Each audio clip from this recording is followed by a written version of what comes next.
हम यहाँ काल के लोक में कष्ट उठा रहे हैं।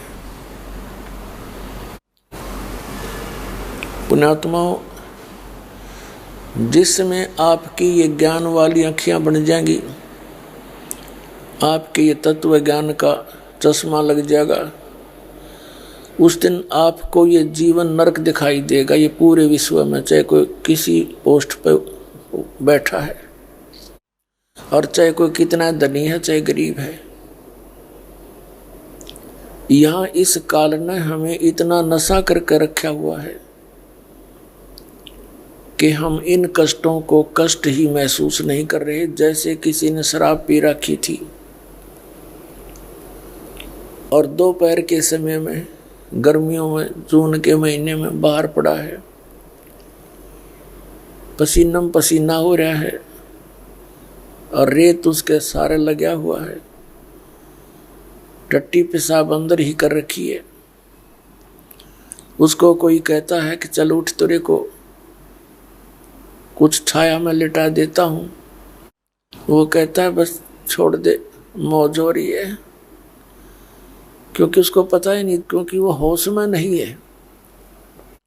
तो यहाँ परमात्मा कबीर जी ने आकर बताया, तुम यहाँ जिस इस झूठे सुख को सुख कहे ये मान रहा मनमोद, ये सकल चबीना काल का आहार है तुम काल का, और कुछ मुख में कुछ गोद। 1 लाख तो खा लिए और बाकियों को गोदी में, अर्थात सबको पाल रहा है अपने खाने के लिए।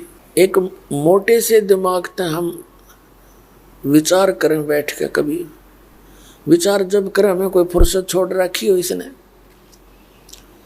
सारा दिन माया के जोड़न के चक्कर में, रात न उसके फिर हिसाब किताब के चक्कर में, फिर कोई टेंशन हो जा, कोई बालक का बीमारी, कोई मृत्यु होगी। तो कहने का भाव ये, हम ये विचार करें कि हम यहाँ के उद्देश्य से लेकर जी रहे हैं संसार में। यदि हम सोच रहे हैं ये कोठी मेरी, जिसको मैंने संगे मरमर लगा कर बनाया है, तो इससे बड़ी भूल नहीं, और चौड़े में दिखे कल मृत्यु हो जा, किसकी हवा कोठी।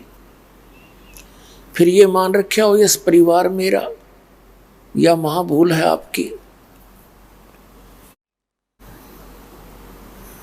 मृत्यु के उपरांत वो परिवार आपका नहीं रहा, आपका कहीं और परिवार बन गया। गधे की योनि में गधा परिवार, कुत्ते की योनि में कुत्ता परिवार। तो परमात्मा हमें याद दिलाते हैं कि थोड़ा सा विवेक कर लो, बस थोड़े से विवेक की आवश्यकता है। और परमात्मा का ज्ञान है, ये कोई डूम बाट के गीत नहीं जो दास सुना रहे आपको, ये गॉड गिवन है। उस परमात्मा अपने पिता ना का हमारे लिए बताया।